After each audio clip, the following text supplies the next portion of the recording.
So it was a long path, and along that path we learned a lot of good lessons. When governments or industries are making big changes, it would not be fair for small groups of workers or small groups of communities to bear the entire cost of those changes, especially when the reason you're making the change is some kind of bigger societal goal.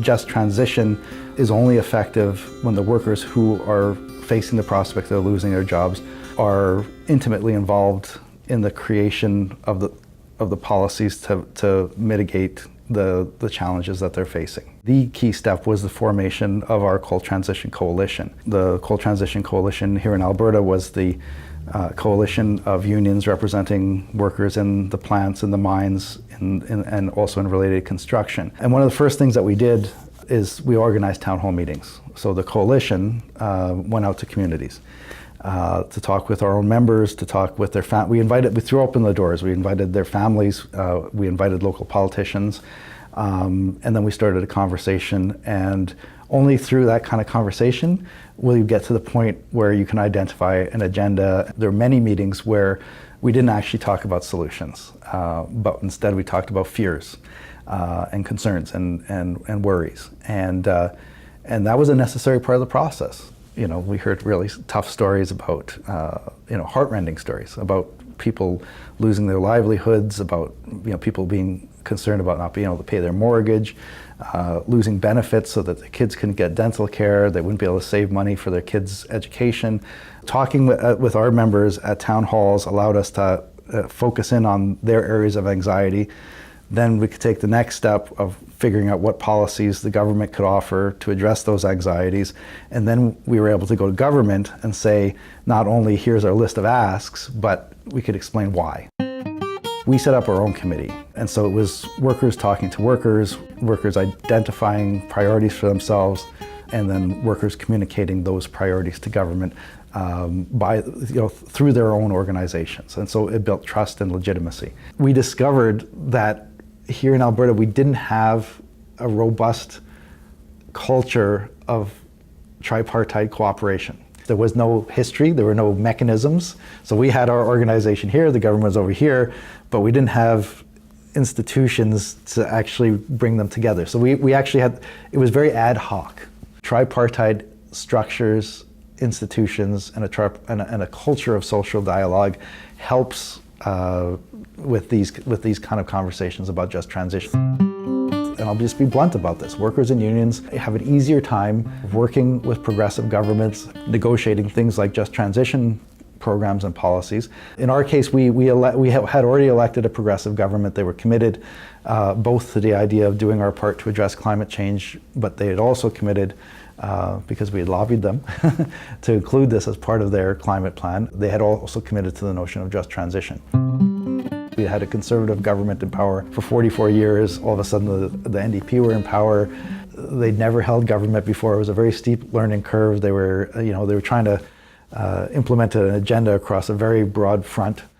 And the Climate Leadership Plan was just one of many things that they were working on. They had made the commitment, but even when they made the commitment, they weren't sure what it actually meant, right? And that became obvious to us when it came time for us to, we said to them, okay, so you're phasing out coal, you've made this commitment, what are we going to do? And it was at that point when it became really clear that they had not fleshed it out. In our case, early on, it was an enemy.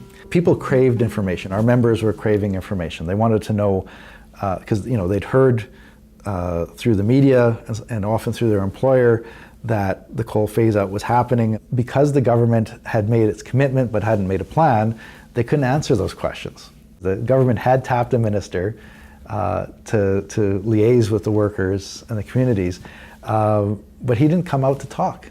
And for the better part of a year and a half, they didn't show up. So that increased the anxiety level, it increased the anger level, but it also opened the door for mischief on the part of employers and other political actors. And so in particular, we had an association of coal companies, and the spokesperson for the Coal Association was a former Conservative cabinet minister. And he started playing a lot of the games that later on we started to see from Trump, saying that coal is good, we can have clean coal, this whole climate change thing is exaggerated, they're just trying to take your jobs away. What they were trying to do is enlist the workers in their lobby efforts to either stop the government from phasing out coal, or and I think this was the real agenda, they wanted a big settlement from government to pay for what they described as stranded assets. And so they tried to stoke the fires of outrage. And honestly, I think that would have worked. They would have had a receptive audience among our own members had we not already established our Coal Transition Coalition. We talked to our members and said, do you really think that that's what they're doing? Are they trying to save the plants and your jobs, or are they just trying to squeeze more money out of the government? Are you just being used as a bargaining chip? And most of our members said, yeah, I don't trust them. For unions, our first priority is our members. Our guiding star from the beginning, from the time we established our Coal Transition Coalition, was to get the best possible deal for our members in this transition. So the first thing that we did was to see if, our members wanted us to look into this idea of clean coal. So that's the first thing we did. We hired economists, we hired engineers, and we pooled our money, we hired these professionals, and we did a number of internal studies. And we came back with the conclusion that it's technically possible, but it's also very expensive. So then we went to the companies and we said, okay, if you want to keep these plants open, will you invest the billions of dollars that's necessary to capture and sequester all the CO2 that's coming out of the stacks? And I get, it wasn't our intention, but we sort of called their bluff. Basically, all the companies said, no, that's too expensive.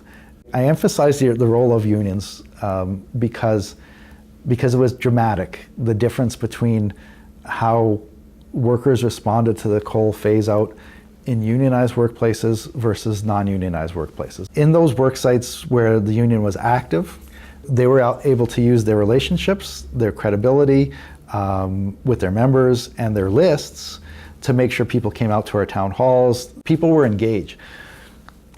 And that did not happen, obviously, in the non-union work site. And so what we saw is that on the unionized work sites, the members were not happy. They wanted to keep their jobs, but they were more constructive. And the result is that they ended up playing a big role in the creation of the policy we eventually ended up getting. And resistance does not mean that people are denying climate change, or that eventually these people can't be convinced that some kind of action to deal with climate change is necessary. It just means that they're concerned about their jobs and their livelihoods. And that's human nature, right? And so I encourage environmentalists to not just look at the goal of climate action and reducing emissions and dealing with climate change, but also look at the path to get there. And they need to recognize that path towards climate action goes through real communities, it goes through real lives. And environmentalists ignore that fact at their own peril, because if they don't show sensitivity for those facts, those people that are being run over on the path towards climate action will no longer be just anxious, concerned people. They will become enemies.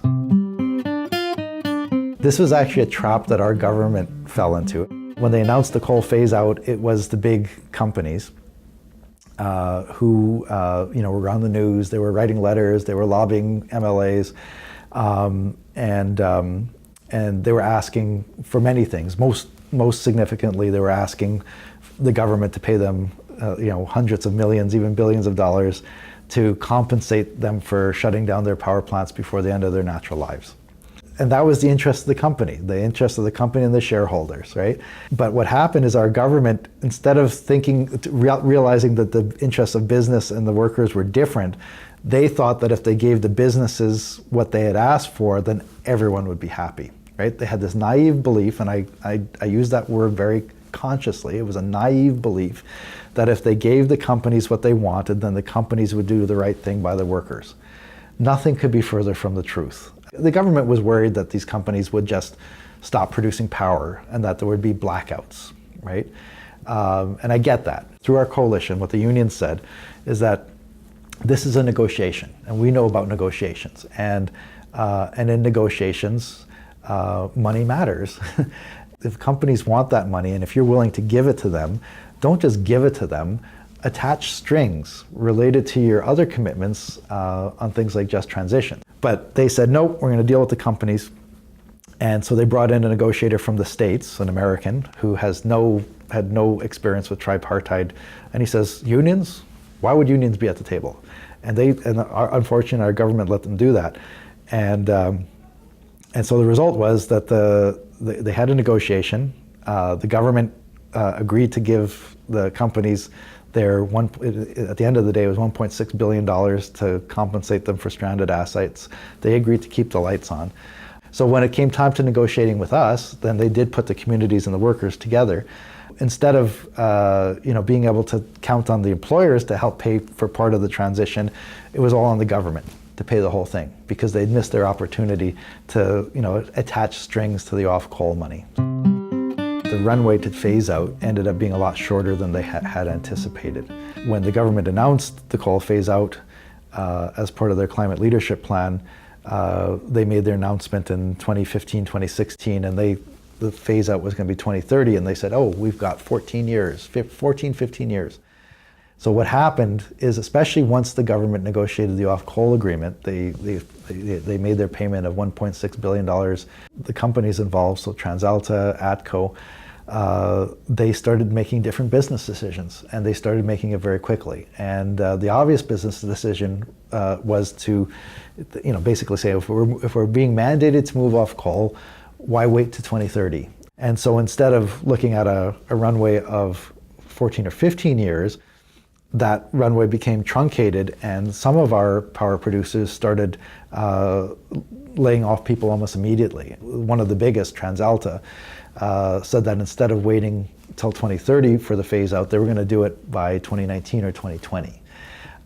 So all of a sudden, instead of contemplating, working for another decade or more, people were facing the prospect of losing their jobs next year, or even in some cases within 6 months. So as it stands right now, members of our coalition have seen significant job losses, hundreds of job losses already.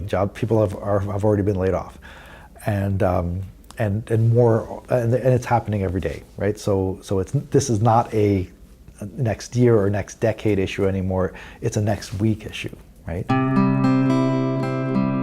We also didn't get on the bandwagon early enough of building relationships with alternative employers. The obvious question from our members was, okay, I'm going to lose my job here.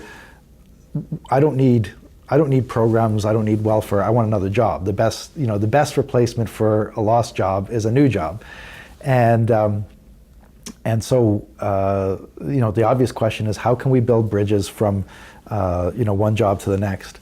One of the things that we have to start talking about, again, is the role of the government as a facilitator, the role of the government of embracing, active labor market policies that actually can connect workers with jobs, as opposed to leaving it up to the market to decide. And if we don't want to lose people to anger and resistance along the way, we have to build those mechanisms that are robust, that are clear, that are understandable, that people can follow, from the sunset industries, the sunrise industries. This is the hard lesson, that even when you have a friendly government, working people and the unions that represent them can't rely on those governments to do all the heavy lifting on their own. First of all, they won't, because they're pulled in many different directions. But second, they can't, because they're not us. They are government, they are not unions, they are not working people. And if we want to be successful in creating these programs and policies and pathways for working people have to have a say in creating those programs and policies and pathways. Otherwise, they won't actually address our concerns and our fears and anxieties and our hopes. Climate change is the challenge of our generation. Governments and industries around the world will have to do their part to address it, and if we don't, the consequences to the environment, to working people, to the economy, they're dire, and obviously the costs of inaction are higher than the costs of action. But that doesn't diminish the costs of action. The costs of action are going to be very high. One of the biggest costs will be the cost to working people in terms of their jobs and livelihoods. And if we don't start talking about just transition, and if we don't start talking about training and bridges to retirement, and most importantly, redeployment, not only will this be an economic disaster, but it could become a political disaster and a social disaster. And I've seen it firsthand when people are facing the prospect of losing their jobs. You're on a knife edge between being able to engage in rational, constructive conversation and just, giving yourself over to anger and rage. And if we don't, if we don't find a way to engage in these conversations about transition, then I'm afraid that many countries, perhaps even Canada, will tip over to anger and rage. And then that's no longer, at that point it becomes no longer just an issue about the environment or the economy. It becomes an issue about society and democracy.